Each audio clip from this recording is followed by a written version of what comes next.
Telegraph magazine sponsored a short story competition which attracted more than 2,500 writers from all over the world. Each entrant was provided with an identical opening scene devised by the novelist Julian Simons and asked to resolve the situation in no more than 2,500 words. The three winning entries were then adapted for radio and read as radio plays on the stage of the Cheltenham Town Hall during the festival, with the technical support of the BBC. This morning, in 30 Minute Theatre, we shall broadcast two of those plays. A Touch of Birdlime by Arthur Deramore, adapted by John Graham, and A Mistake of 20 Hungry by the Nigerian writer Rose Umelo, adapted by Peter Redgrove. In both plays, three of the characters are given the same names, Sheila, Charles and Geoffrey, but the casts are quite different.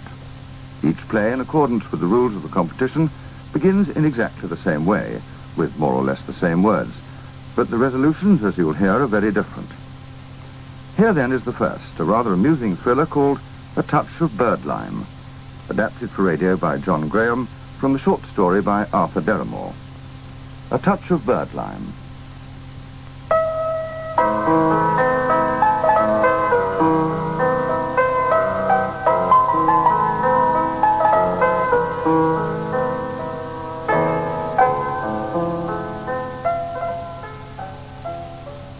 Hello? Yes, Charles Winterton speaking. You can't? Oh, I am sorry. My dear Geoffrey, of course it doesn't matter. We quite understand. Who is it, Charles? It's Geoffrey, my dear. He can't make it this evening. Oh. Well, have a good trip, old boy. We'll look forward to seeing you when you get back. Bye. Yes, pity about that. Geoffrey has to go to the States for a few days. I see. Well, don't look so worried, old girl. What's the matter? Oh, it's nothing. It just means we'll be short of a man this evening. Now, who on earth can I ask instead? Hey, what about that young writer we met last month? Oh, yes. At the Foreign Office reception? That's right. Wasn't he called, Peter something or other? Yes, Peter. But what was his surname? An ordinary sort of name. Oh, it's on the tip of my tongue. You're usually very good with names, my darling. I rely on you. Black? No. Blake. No. Bland? No, it wasn't Bland. Hang on, Jeff. Yes, I think it was Brand with an R. Oh, clever you, Charles. Peter Brand. Peter Brand, yes. I'll look up his number right away and give him a ring. Where the devil's my cigarette case? I may have left it in the bedroom. Yes. I found it, Charles. My cigarette case? No, Peter Brand's number. He lives in Onslow Gardens. Well, give him a ring.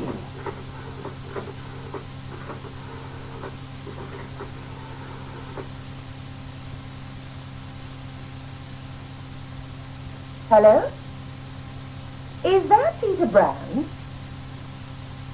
Sheila Winterton here. You may remember meeting my husband and me at a Foreign Office party last month. You do? Well, I know it's awfully short notice, but could you come to dinner tonight? You can? Oh, bless you. It's 514 Devonshire Street. Yes. Oh, 7:45 for 8. Oh, yes, black tie. We look forward to seeing you. Bye. Well, can he come tonight, Sheila? Yes, he can. Well, thank goodness that's settled. Yes. Yes, good.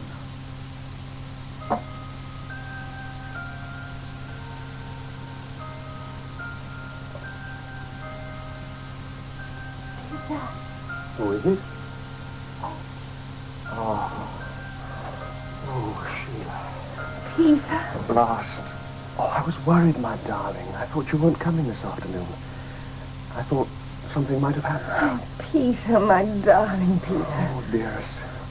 Oh, it's been like a century. 2 centuries. Oh, my love, the dinner party last night was agony. You were so close, but so far away. I couldn't say what I wanted to say to you. I couldn't touch But you. now we're alone. I'm sorry I couldn't get away before. Charles, he doesn't suspect anything, does he? Charles? Heavens, no. He's far too absorbed in his dreary foreign affairs. Besides, I don't think he'd notice if I came home with my knickers torn and teeth marks all over my neck. Oh, darling. What's the matter? Please don't make a joke of our love. It's too precious for laughter. Oh, Peter, you are the sweetest man. I promise to be serious. You know, I adore you. Come on, darling. Let me prove it. Quickly.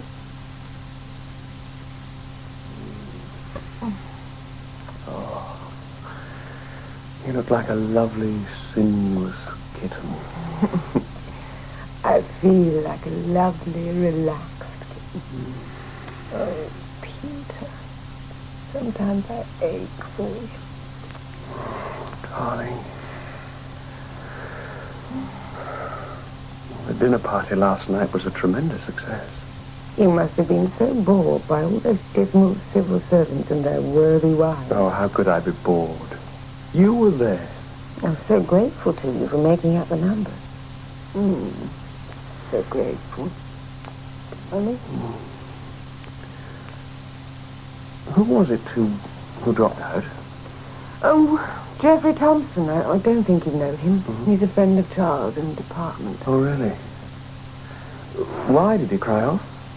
And Charles said he had to go to America unexpectedly. Uh-huh. Why did you say Charles said in that odd way? Well, actually, darling, it was rather odd. Odd? Well, you know, perhaps you don't. I've got remarkably acute hearing. Have you? Yeah. I came into the room yesterday morning, and Charles was on the phone. I remember what he said very clearly. Yes, Charles Winterton speaking. You can't. Oh, I am sorry. My dear Geoffrey, of course it doesn't matter. We quite understand. Have a good trip, old boy. We'll look forward to seeing you when you get back. Bye. See, Peter? All the time Charles was talking, I could hear the dialing tone. He was only pretending to be speaking to Geoffrey. Geoffrey wasn't connected at all. In fact, I think Charles knew he'd already gone abroad. But, darling, are you sure you heard the dialing? Absolutely certain. Oh, those blue eyes of his looked so innocent when I came into the room. I knew Charles. We've married for 7 years. And I know he was deceiving me. And not for the first time. But why would Charles... Pointless. Tell me, darling, who was it who asked Geoffrey in the first place? Why, Charles did, of course. But I don't see what... No, neither do I, my darling. The only thing I do see is you. And all your... Oh, this is all that matters. You really are a very naughty boy. Now, don't pretend you'd want me to be otherwise. Where are you going? To make us some tea. China for you, Indian for me. You're wonderful. Anyone can make tea. No, I meant your figure. Charles is like a lump of very old... Forget Charles. Just lie there and relax. Then when we've had our tea, we can sleep. I have to be back by 6. Or we can set the alarm clock. You're very thoughtful. Very sleepy. Very sleepy. And very...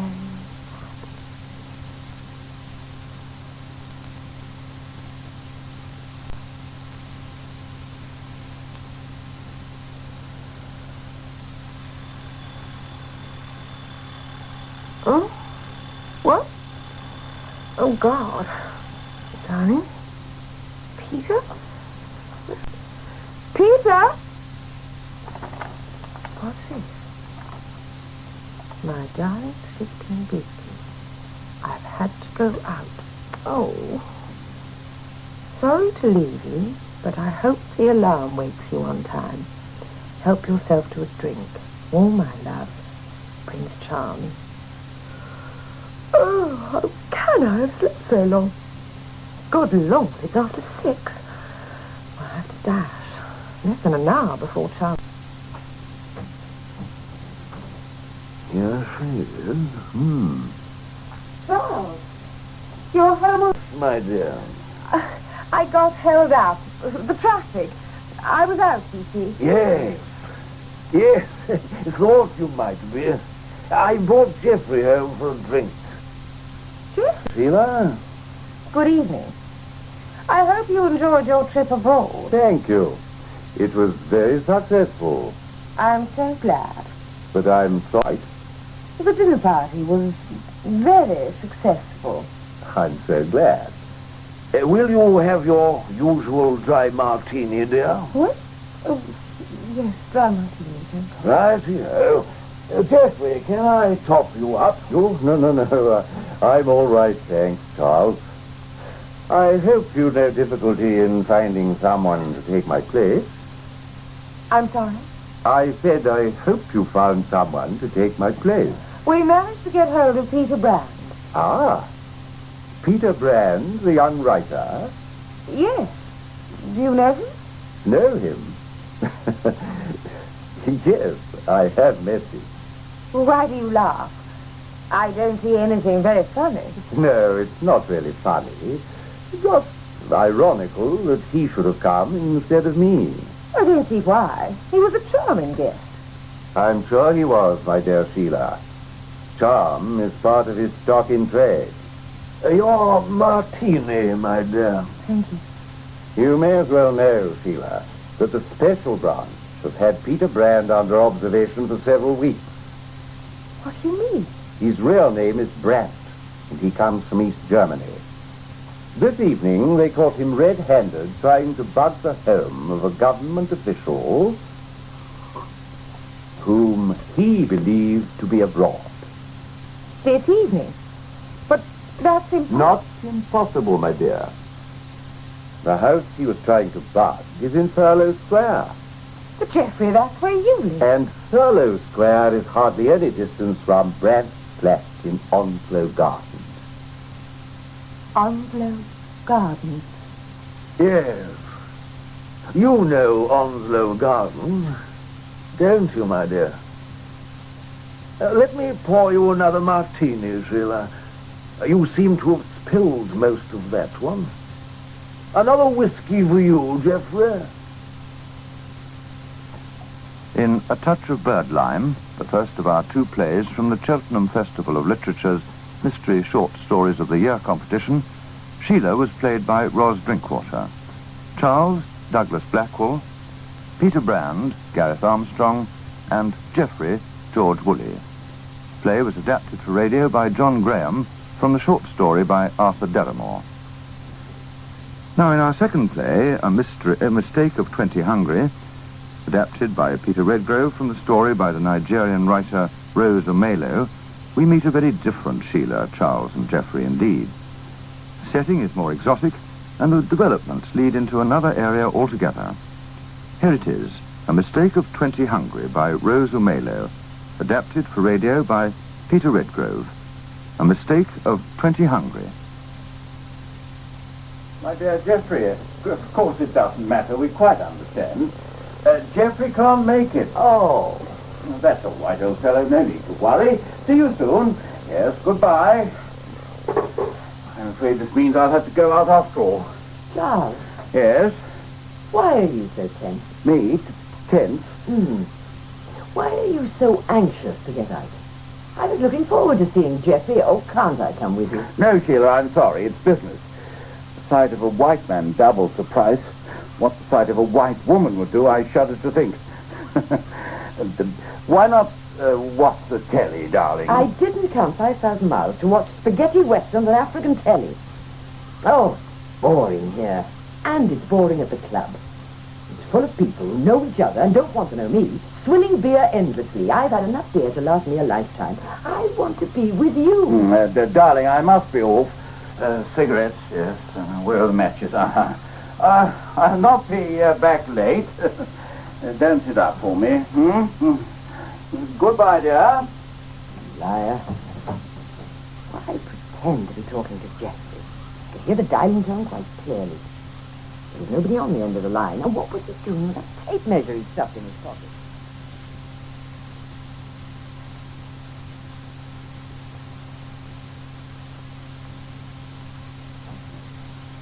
Charles? Charles, is that you? Did you forget something? Jeffrey, it's you. Why the surprise? I said I'd come at 9. For you, I do not keep African time, but prompt European hour. Where's Charles? I hope he hasn't gone out. Well, actually, he has. What? Look, Jeffrey, he told me you weren't coming. He pretended there was a phone call whilst I was in the bedroom. He pretended to be talking to you. Then he said he had to go out in a hurry. Did he? Why did he lie, Jeffrey? Where has he gone? Sheila, he might be in great danger. What? I must get after him. Stop him if possible. Well, I'm coming too. All right, Sheila. But I warn you, it may be dangerous.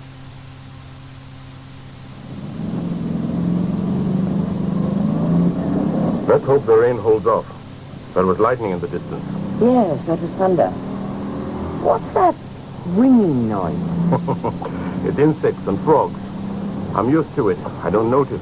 Except it does get loud if there's rain coming. You'll get used to all the Nigerian sounds in time. Do we have to drive so fast, Jeffrey? We have to find Charles. Oh, we turn off here. Careful! Oh, yes. There are too many people and the streets are too narrow. Is Mba Amala, the shopping district? Yes, Charles brought me here in the daytime. Warm like ants. They? Us. They're hurrying because they want to get their goods away from the storm. Oh, Jeffrey, I'm sorry.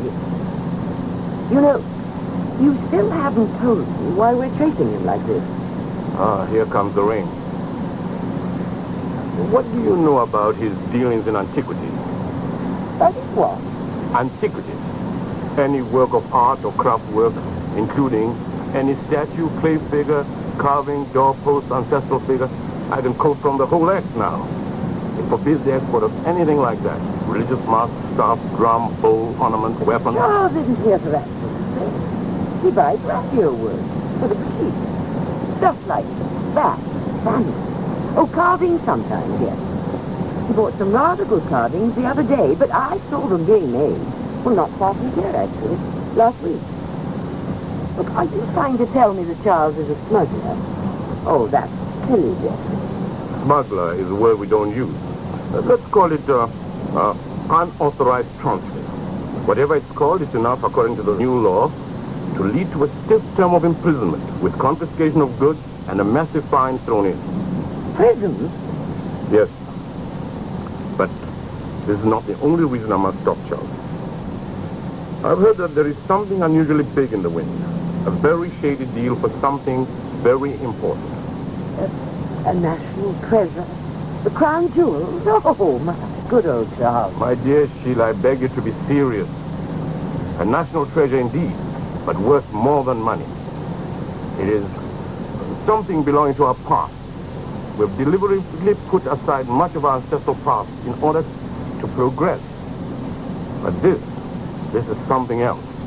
Like what? Sheila, our history is very violent and very bloody.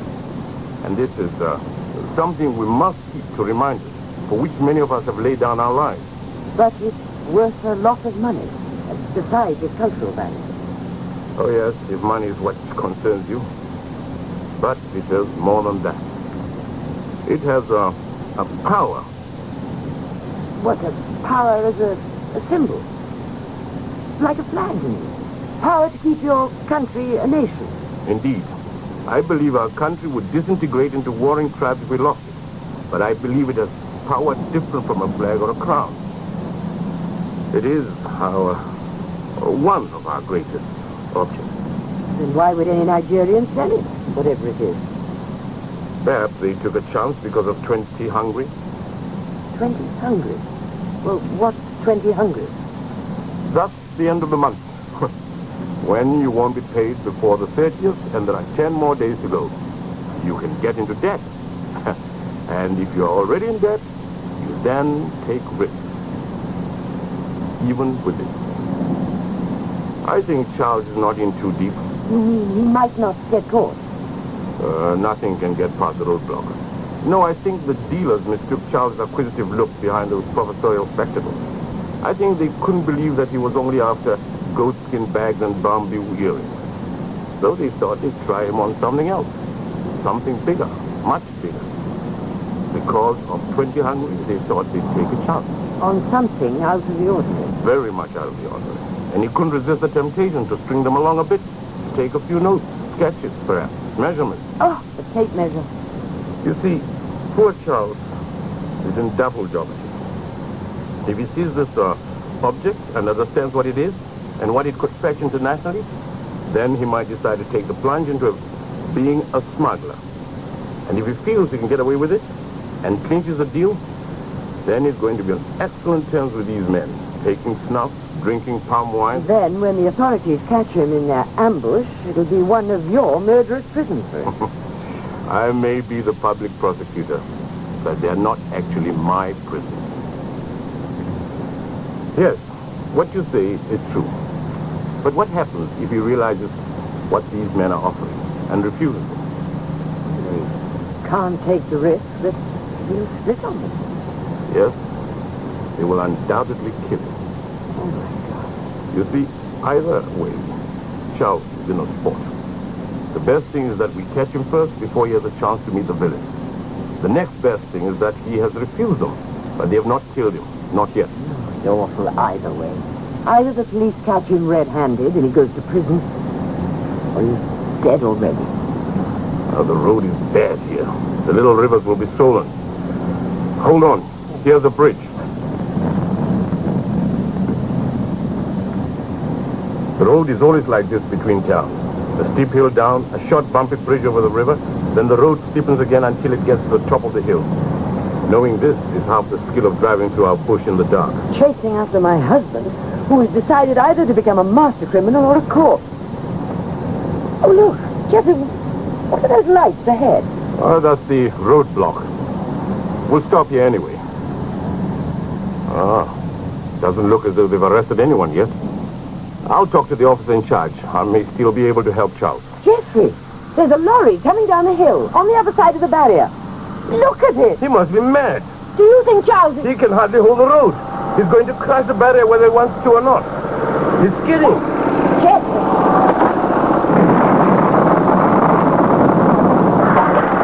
He's off the road. They're nearly in the river.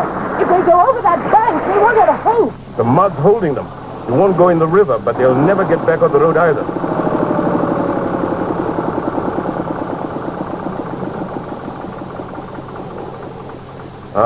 I thought so. They're getting out. Right into the arms of the police. Jeffrey, Charles is there. Oh, they've arrested him. Well, what are you going to do? Wait a minute. Look. Charles' arms are tied behind his back. Come on. Let's get over there.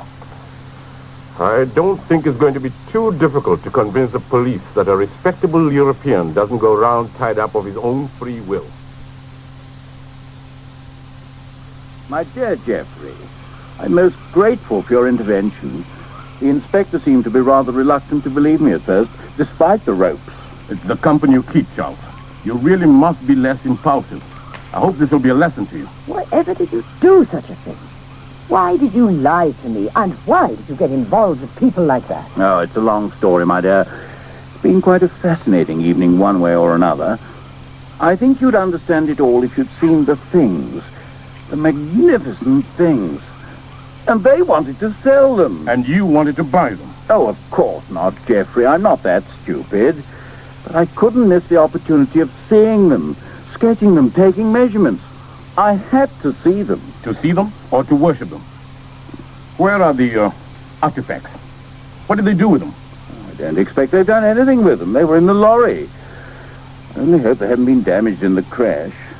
Look, over there, lying in the mud. It's magnificent.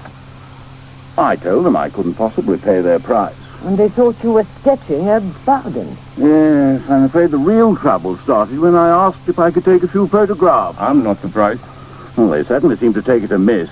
They got a bit ugly and tied me up and chucked me in the lorry, and off we went. Then the driver seemed to go mad. He looked over his shoulder and started going like the clappers. He seemed pretty determined to kill himself and the rest of us, too. Everybody was shouting Creasy at him, whatever that means. It means stop. I expect they intended to dump you into this river. Did they? Well, anyway, he wouldn't stop. Not for the barrier or the river. Didn't even see the barrier. He couldn't have done. He was looking back over his shoulder, back up the road behind us. His eyes were bolting out of his head with fear. But we could see the road quite clearly in the moonlight. There was nothing on it but your lorry. There was nothing there for him to be frightened of. You couldn't see anything? Well, isn't that the same thing? No, not here. Not tonight. Not in Nigeria. Come over here. Look at that. It was in the second crate that was thrown clear. Watch the sergeant over there. See how he won't look directly at it when I shine my torch on it. They'd all prefer not to look at it at all, let alone touch it. Somehow they've got to work out a way to get it back to town without touching its person. Watch. Sergeant. Yes, sir. Sergeant, can you tell these people what this is? It's very old, sir. Jeffrey, are you trying to say that this is what the driver saw on the road behind him? That this thing drove him out of his wits? Well, how could it when he was crated up in the back of the lorry? How could it anyway? You are in Africa, Sheila. What do you think, Sergeant? Very old, sir. Much power, sir.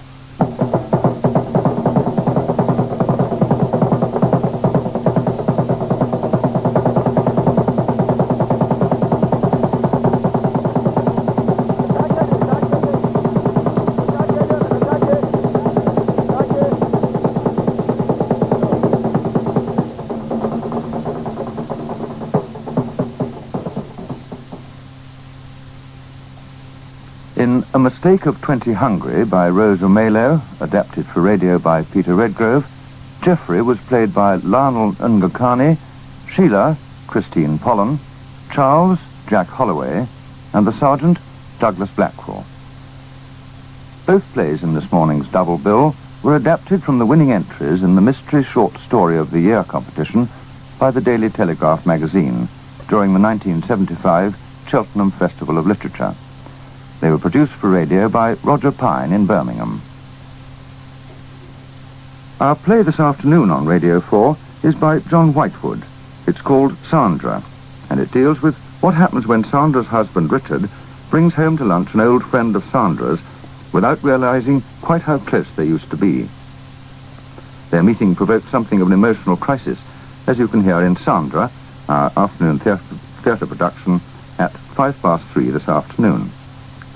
Now, what about this?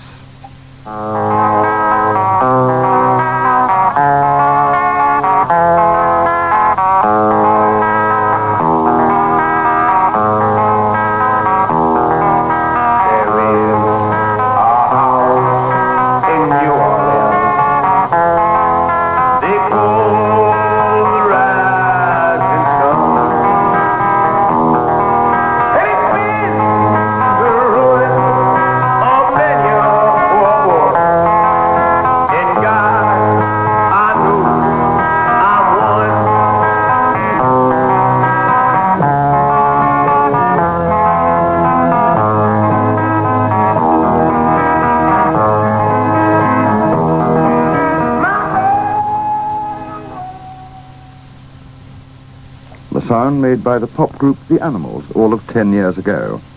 One of the sounds discovered by today's guest of the week on Woman's Hour.